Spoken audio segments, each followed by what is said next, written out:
السلام عليكم. تعالوا بقى نروح النهارده في فيديو النهارده ونشوف اخر التطورات ايه. بس يا ريت اللايك والاشتراك وتفعيل جرس الكل عشان يوصلك كل جديد ان شاء الله.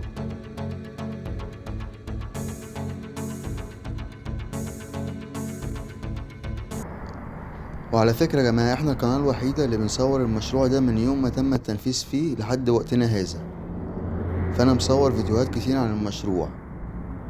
تعالوا بقى نخش في التفاصيل. انا هصور لحضراتكم كده انا عند محرم بيه، هنصور لحد كارفور تمام، ونختم الفيديو من هناك واقول لحضراتكم عن تفاصيل المشروع.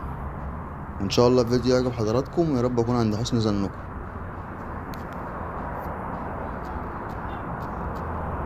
طبعا هنا بيتم انشاء ابراج سكنيه ومولات وفلل ومستشفيات ومدارس ونوادي وحمامات سباحه يعني ما شاء الله يا جماعه، يعني الاماكن دي لها ناسها، ربنا يرزقنا ويرزقكم جميعا يا رب. انا قلت اجي اصور لحضراتكم المشروع برضه عشان احنا بنصوره من يوم ما تم التنفيذ فيه، فالحمد لله وبنصوره لحد وقتنا هذا زي كتير من المشاريع.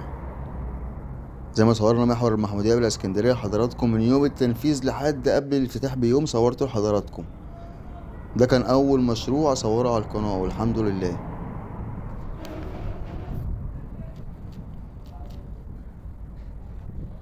مكملين في محور المحمودية بالبحيرة، ومكملين ان شاء الله في مشروع مترو الاسكندرية.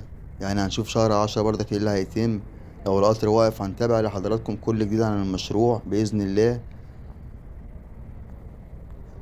فانا على قد ما اقدر ان شاء الله بصور لحضراتكم كل المشاريع اللي بتحصل في اسكندرية، ويا رب اكون عند حسن ظنكم.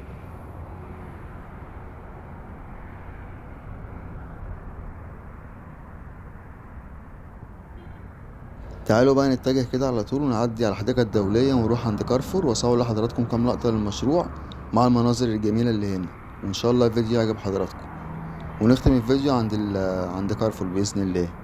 اسيب بقى حضراتكم وان شاء الله انتظروا مني فيديو جديد. سلام، واشوف حضراتكم على خير.